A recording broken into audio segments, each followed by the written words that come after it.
ideas of a single, influential warrior. Ideas of freedom,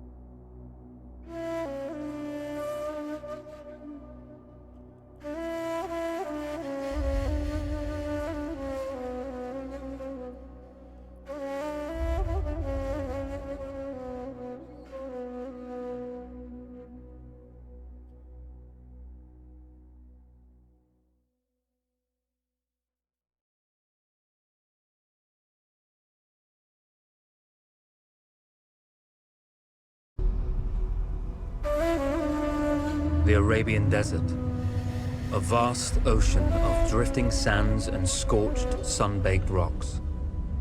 Beneath these endless dunes, oil, the lifeblood of our new mechanical century. For more than 400 years, the Ottoman Empire has ruled these lands, controlling all that's to be found here. But the Ottomans do not rule unopposed. Small bands of Bedouin rebels have united to overthrow the empire.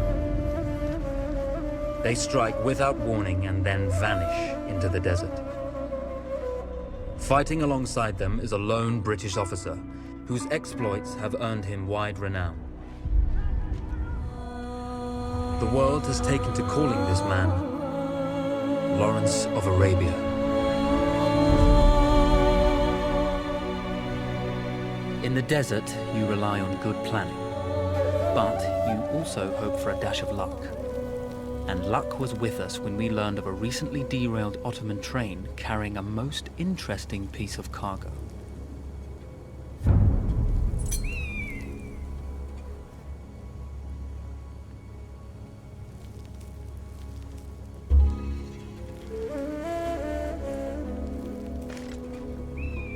A small patrol had joined the Ottomans who survived the crash. Together, they guarded the wreckage and waited for reinforcements.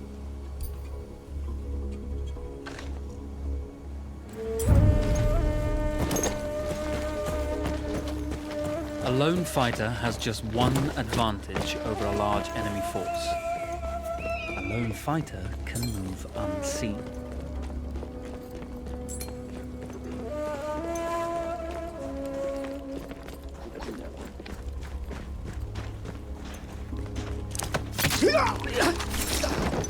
Though powerful and efficient, firearms would often attract attention.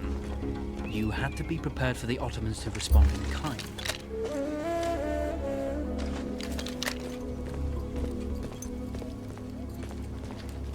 When your enemy has better weapons and better equipment than you, steal from your enemy.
There's a world of difference between seeing something and having it in your own two hands.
Come out!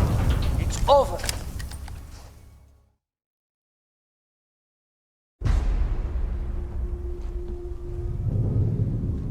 Well, you did not think we would be fast enough to catch you here, did you? Lawrence of Arabia.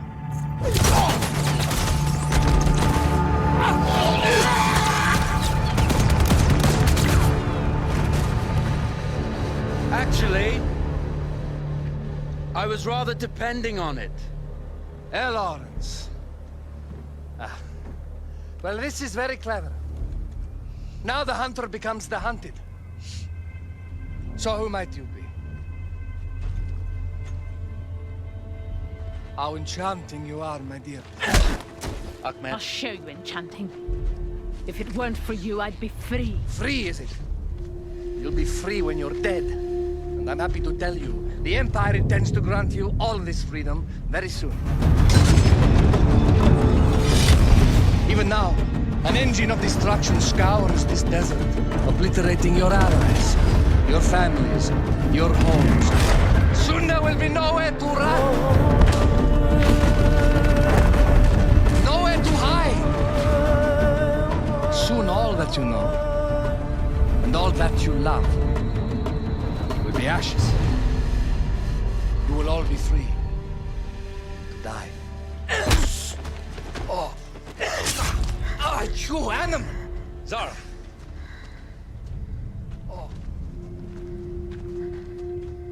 Now I understand that you would like nothing more than to strip the flesh from that man's feet and send him off into the desert naked to die. But think about it. You're right.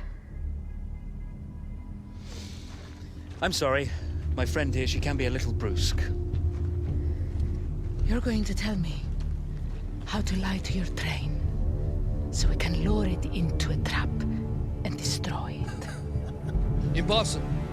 To even begin to talk to that train, you would need an entire book of communication codes.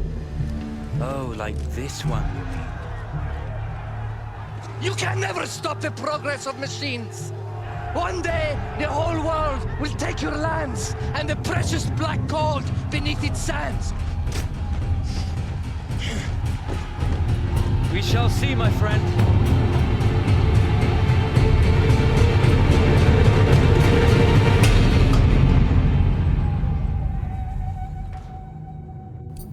Of course, obtaining the codebook was not enough. To destroy this Iron Dragon, this Canavar, as the Ottomans had named it, we had to send it 3 encrypted messages telling it to stand down. There were Ottoman outposts scattered along the railroad tracks.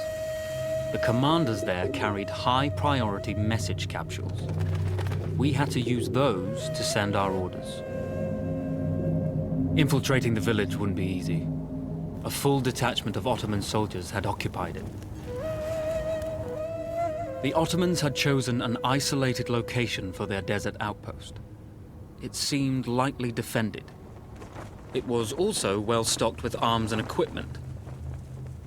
The ancient ruins were all that remained of a civilization now lost to time.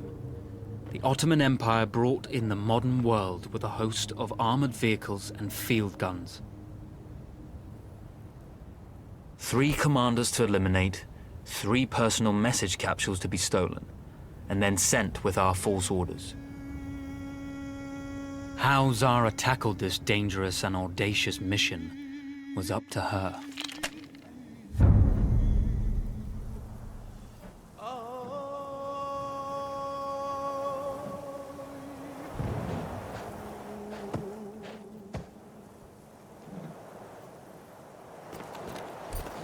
The Bedouin treasured their horses, and in return, those animals granted their riders unparalleled speed and mobility.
Teslim olursan kendini bağışlarım. Önde girin.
A single order wouldn't be enough.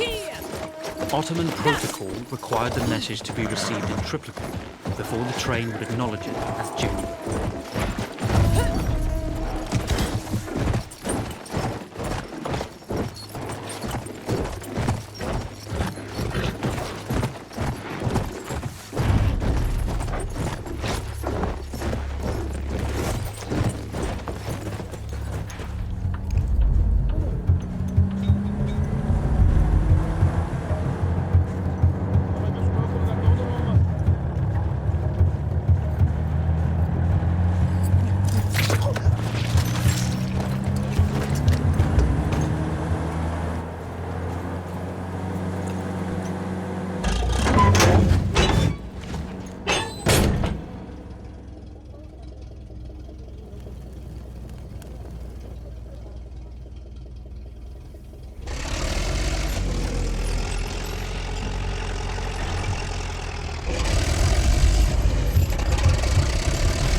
You see, the message had already been sent, my dear.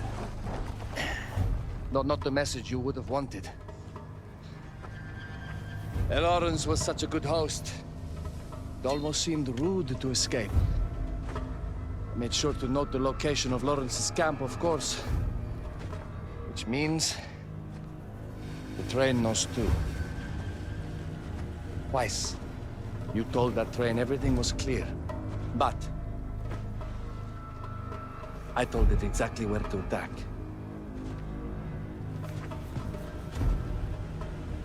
The beast has your scent, my dear.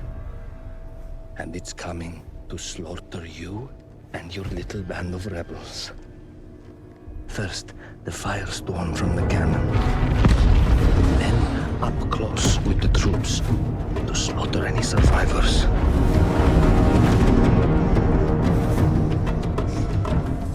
The legend of Lawrence of Arabia dies tonight.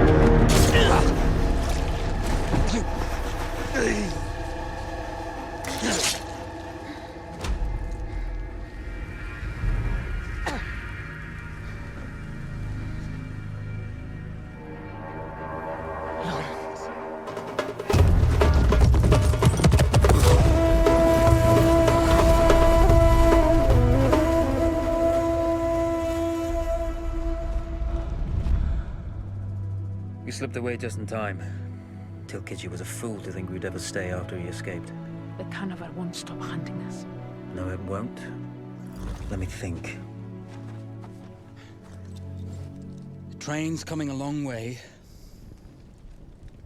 So it'll have to stop to take on water. That's where we strike. Agreed. I'll deal with any sentries, then rig explosives on the track. Yes, and I'll rally our fighters. When I blow the lines, the train will be trapped. So when you hear the blast, you need to attack them with everything you have. It's good. But you know that there's a chance the men may not come. You may set off those explosives and find you're out there all alone. You know that. I guess I won't know either way until I set it off.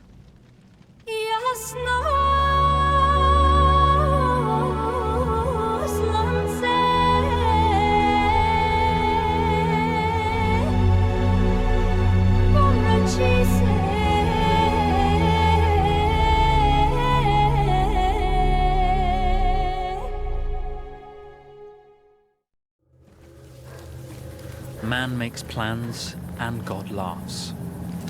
As it turned out, the small town where we would ambush the train had a significant enemy presence. Those troops would have to be dealt with before the explosives could be set.